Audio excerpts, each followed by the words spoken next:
Today on Carolina Week. Well, you be the snow czar. Oh, okay. A lot of work to keep streets and sidewalks clear after those snow days. We'll show you what it takes and who is actually doing the work to make sure you can get to class. Change, equity, Accountability. The race for student body president is underway. Meet the 3 candidates vying for your vote. This is a big deal and not something we should continue to accept. Protesters in Chapel Hill are demanding changes to immigration enforcement in the state. We talk to both sides. From the UNC Hussman School of Journalism and Media, connecting Carolina's campus and community, this is Carolina Week.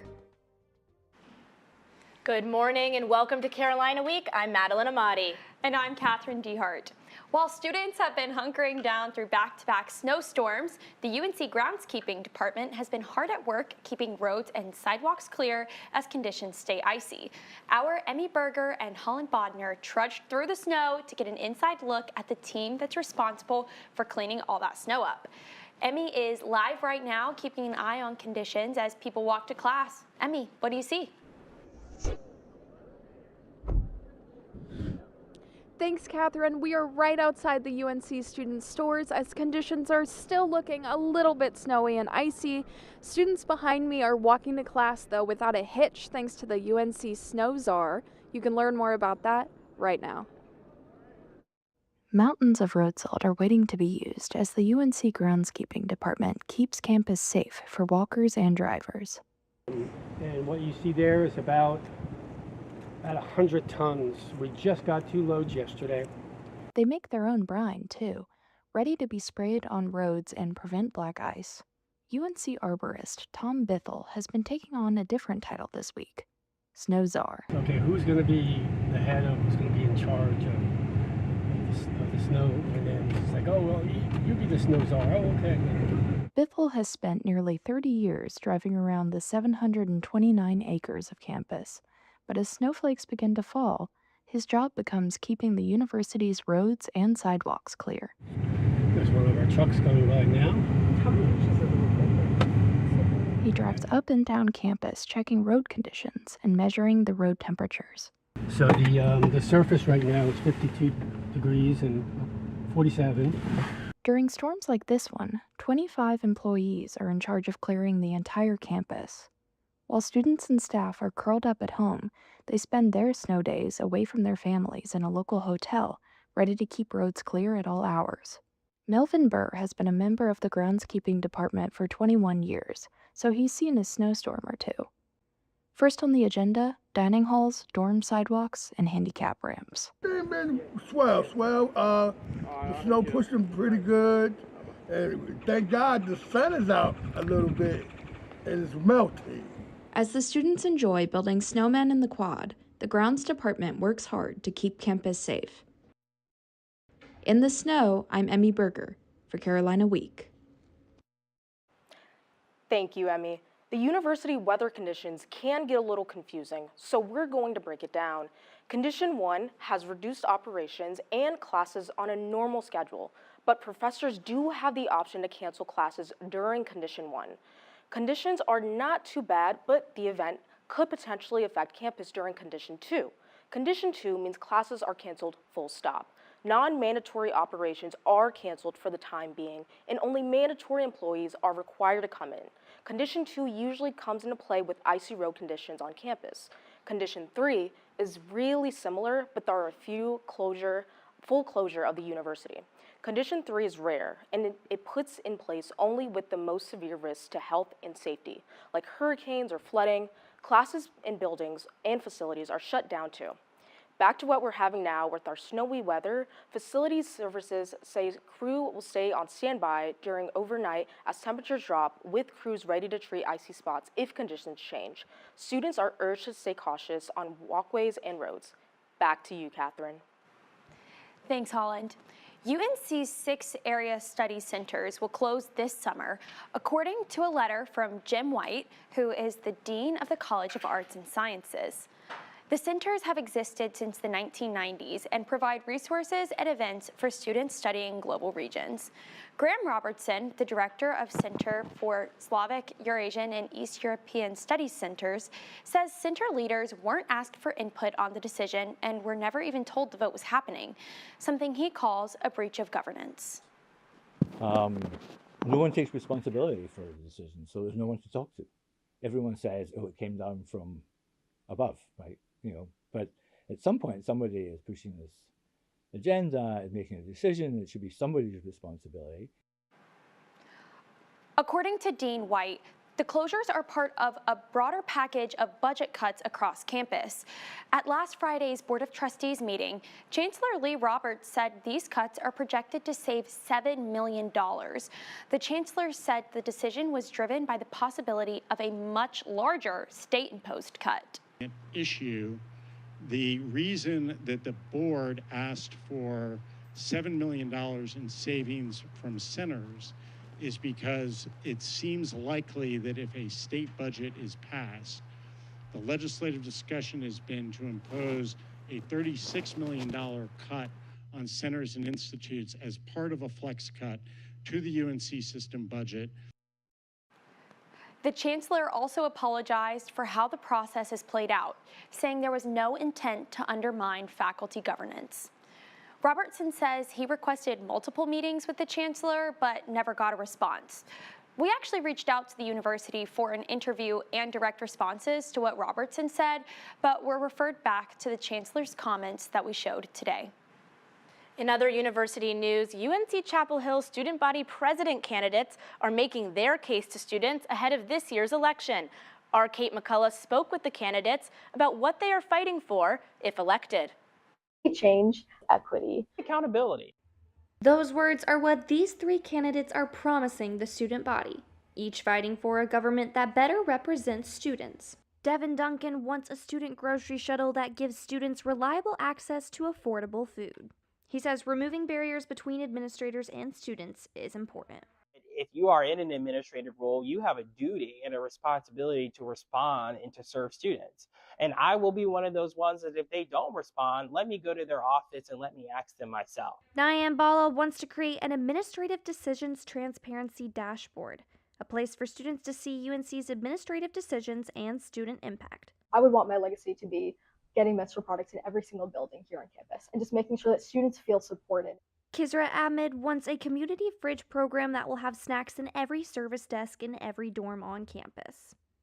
Speaking to state leaders who also recognize that what is going on our campus is completely unacceptable. An issue gaining a strong reaction from the student body is the university's plan to close 6 of the International Area Study Centers. I know Carolina prides itself on giving every student that wants one a global education. I firmly believe that you cannot be committed to that and close down the research centers. Why choose, global research as parts to cut funding from, when students can see themselves that the university is spending money on places where it is very visibly not fruitful. So to see this closed down to save $1 million each, but then we see these different decisions like paying our football coach $50 million. Despite their differing priorities, all three candidates agree on one thing: student participation matters. Election Day voting begins February 10th at 5 p.m. and will close after 24 hours. For Carolina Week, I'm Kate McCullough, reporting. Thank you for that important reporting, Kate. It's time to transition now from our student government to our national government. Following controversy and debate over immigration enforcement tactics, U.S. lawmakers are struggling to make a decision about funding for the Department of Homeland Security, or DHS. That struggle caused a 3-day partial shutdown that ended yesterday. All right, here's the breakdown. The bill that ended the partial shutdown funds almost all government agencies through September, except for DHS, which houses the Customs and Border Protection and Immigration Customs Enforcement, along with FEMA, the National Guard, and TSA. Democrats say taxpayer dollars should not be spent on ICE unless there is reform to its tactics. House Speaker Mike Johnson warns that not funding DHS would cause disruptions to other important government agencies like TSA and FEMA. If the Democrats do insist on keeping the government shut down, their pointless obstruction is going to have no effect on border security, which we have done, we've secured, or immigration enforcement. As has been noted by the leaders here this morning, we did fund ICE operations. Lawmakers now have less than 2 weeks to work out a deal for funding DHS. Last Friday, protesters across the country called for a nationwide shutdown to protest the Trump administration's immigration enforcement. The demonstrations were organized as tensions rise in Minnesota, where 2 United States citizens, Renee Good and Alex Preddy, were shot and killed by federal immigration officers. In Chapel Hill, Sunrise UNC, along with Siembra UNC and other campus organizations, organized a walkout calling for no work, no school, and no shopping. The demands were clear. Protesters bundled up took to Franklin Street to call for change. This demonstration mirrored those across the country, with students holding handmade signs reading Fuera ICE or ICE out, and speakers encouraging the crowd to speak out against ICE. Protester Ademola Adewusi said this comes at a time that he considers to be the boiling point. We can cause good trouble, and we can be maybe pushing the boundaries a little bit, and I want to push those boundaries, and that's why I'm here today. North Carolina is no stranger to ICE presence. In November, the Department of Homeland Security announced it had detained more than 250 people in their operations in Charlotte. ICE also detained people in the Triangle weeks later. Kirsten Hackman is the spokesperson for Sunrise UNC. She said they organized this event to hold institutions accountable.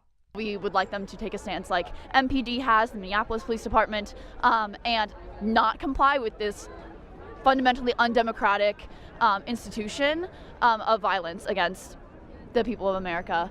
Preston Hill is the president of UNC Young Republicans. He believes this is about enforcing the law. And when it comes to the 2 controversial deaths involving federal immigration agents, I don't think that that's representative of the entire agency as a whole, which is simply following up on deportation orders. Organizers are urging students to register and vote in the upcoming primaries. Let's continue to show up to more actions, and let's help educate people on campus about how to keep each other safe. Other protest organizers in Chapel Hill are calling on state representatives, including U.S. Senator Ted Budd, to pressure the government to take action against ICE in the state. This comes from organizers with Mobilization Mondays, a weekly protest initiative hosted by the grassroots activist group Engaged Defenders for Democracy.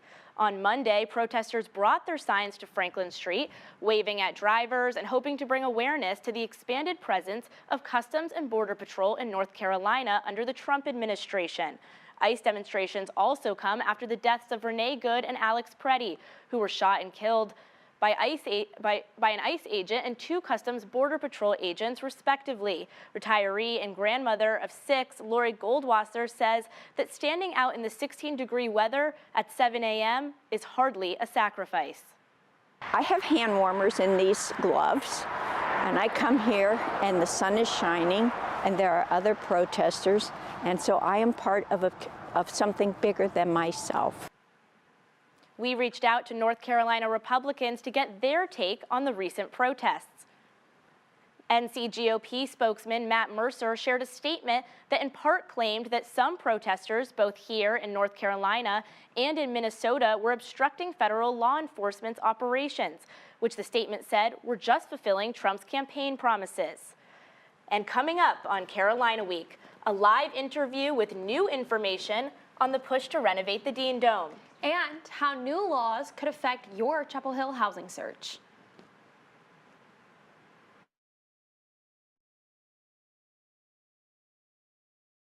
Lately, I've been absolutely craving this simple yet addictive recipe. I start with flour, sugar, and my smoothest vegetable glycerin. I whisk a bit, then I add some generous pumps of cleaner for its volatile organic compounds and some spritz of propylene glycol for extra sweetness. After mashing the dough, I choose my favorite food-grade flavoring and watch my creation come to life. Once it's smooth, I fold in my sharpest micro metals, making sure they spread into every crevice. Next, my tobacco. more mixing, and finally my secret ingredient, polycyclic aromatic hydrocarbons made from burning coal, gas, oil, and wood. Into the oven, and voila. It hits every time.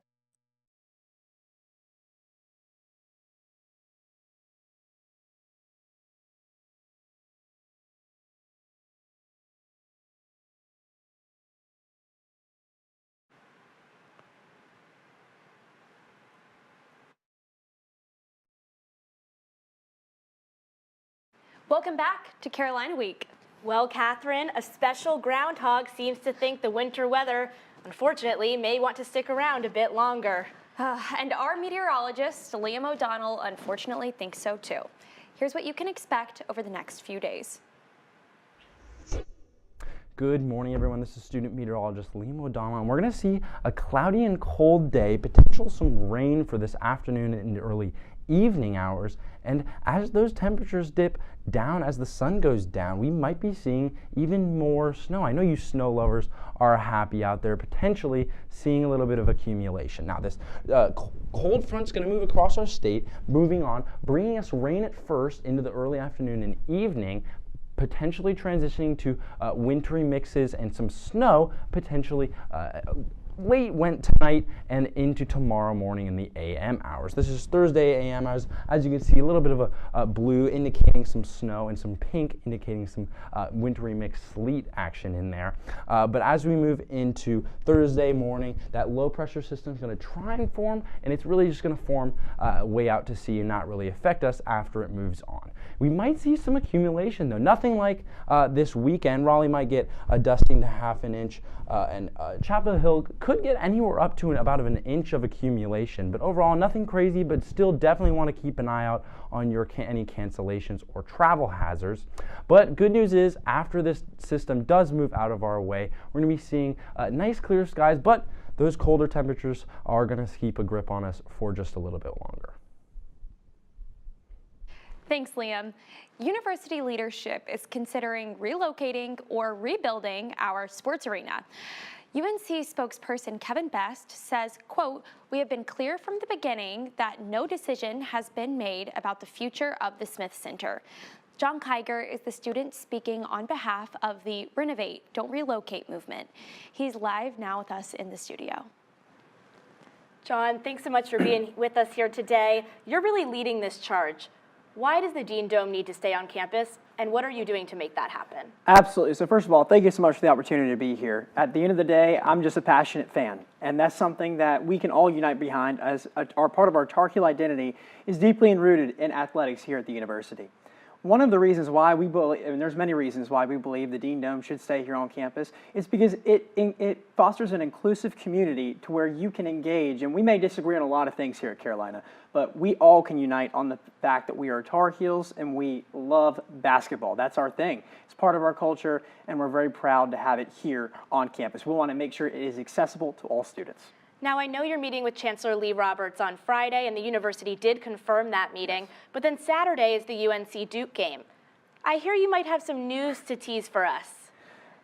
All I can say is very simple.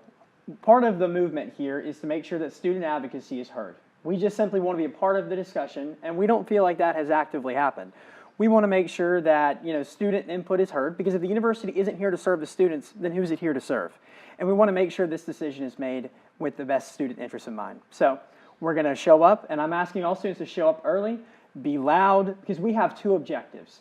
But of course, be respectful. But we are going to beat Duke, and then we're also going to save the Dome. But if you have not actively signed the petition at renovatethesmithcenter.org, I encourage anyone, whether you're a student, whether you're a fan, an alum, to go do that.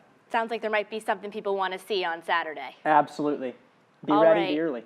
Well, we are actively reaching out to the university to get their statement on more potential protests at the UNC Duke game, maybe?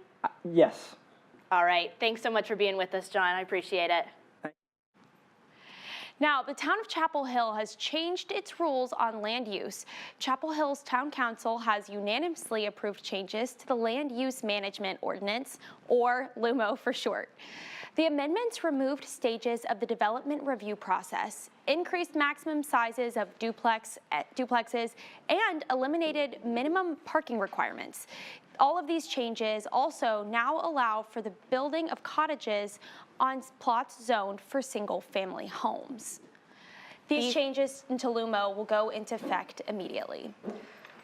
Now, let's talk state rivalry. UNC women's basketball player and Sports Extra's Nyla Harris is here to discuss another red and blue showdown.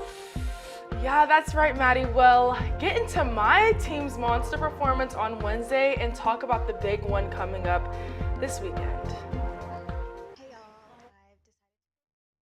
I feel so trash right now. Like, I really need my vape. Yeah, I literally cannot sleep. Like, I hope this is worth it. I can't.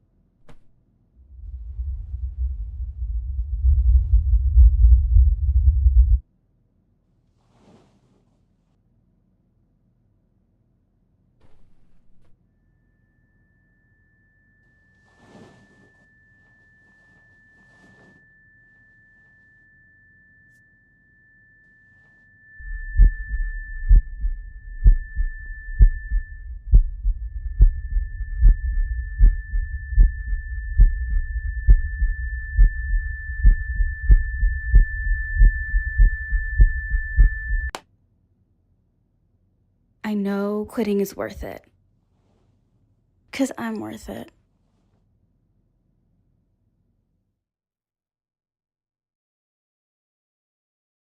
Welcome back to Carolina Week. Let's throw it over to our Sport Extra analyst, Nyla Harris, for an update on Carolina athletics.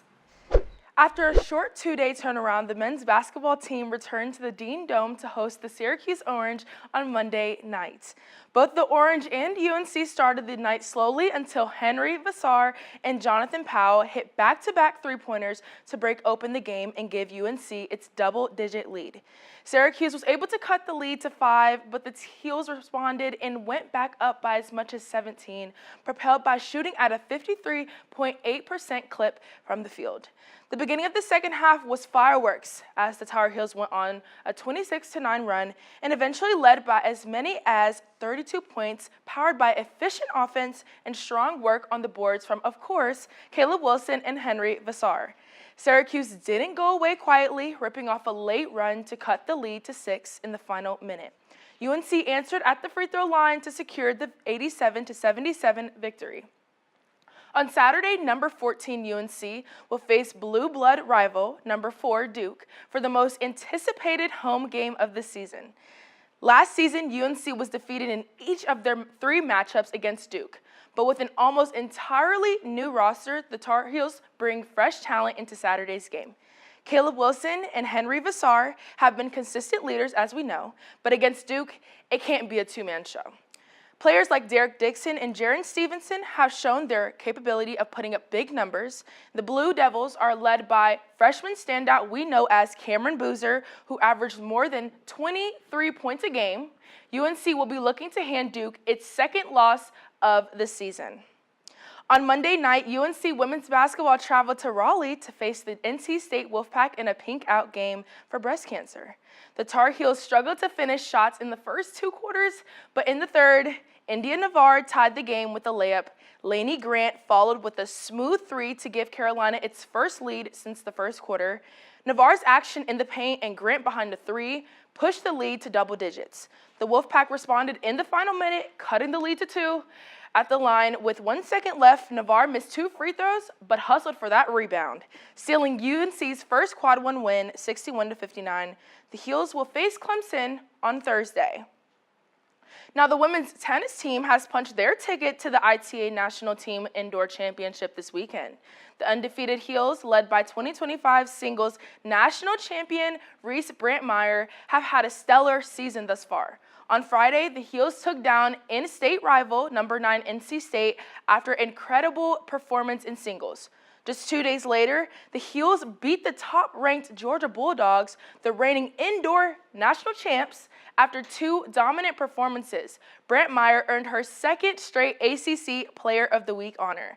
The Heels face off against number 8 Illinois on Friday. Tune in on Friday at 11:30 for a full weekend preview on Sports Extra.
Welcome back to Carolina Week. This week, the Moorhead Planetarium launched a new exhibit, The Hidden Lives of Stars, in collaboration with UNC's Young World Astrophysics Lab. Curator Michelle Cloto wants to communicate the shift in astrophysics research from Earth-based to space-based telescopes. These telescopes are crucial to researchers like Andrew Boyle of the Young Worlds Lab. He discovered that the Pleiades star cluster contains more stars than previously thought. Boyle's methodology takes center stage in the exhibit. The Young Worlds team and Cloto worked closely together for 4 years, figuring out how to best communicate graduate-level research to the public. Essentially a way for us to bring the work that we're doing that we find meaningful into kind of the public sphere and help people connect with the sky around them on a deeper level. The Moorhead Planetarium has a $5 entry fee for students, and this exhibit will be permanently located in the basement next to the the Dome Theater entrance. All that science is honestly going a little bit over my head, so I want to talk about Groundhog Day. Across time, cultures, and species, animals awakening from hibernation have been unlikely forecasters relied upon for weather. Before satellites, newscasts, and apps, in Europe, a sacred bear or a badger was sought out for guidance. But Germans settling in Pennsylvania in the 18th and 19th centuries looked to a different animal, the humble groundhog. Now, the first official Groundhog Day dates back to 1887, when the people of Punxsutawney, Pennsylvania, made their very first trek to Gobbler's Knob, marking the midpoint between the winter solstice and the spring equinox. Now, every February 2nd, the small town welcomes thousands of visitors to see the world's most famous animal, meteorologist Punxsutawney Phil. If Phil emerges on a cloudy day, he takes it as a sign of spring and stays above ground. But this year, Phil came out of his hole and saw his shadow, signaling bad weather ahead, and went back into his burrow for 6 more weeks of winter sleep. Okay, Maddie, you know, I was really excited about Groundhog Day. I just think it's one of the coolest holidays ever, and I am letting myself believe that it is the same Groundhog Day. But did you know that there is actually another Groundhog Day-like tradition in Texas, just outside of Austin? They have an armadillo named Bee Cave Bob. And what did Bee Cave, did Bee Cave Bob see his shadow this year? What happened? So Bee Cave Bob is predicting an early spring, but unfortunately, I don't think that these animals have the best percentage rate. I think it's less than 40% of the time they're right. Oh, well, Bee Cave Bob is the animal I want to rely on. But that's all for this week's episode of Carolina Week. Thank you so much for tuning in, and stay warm out there.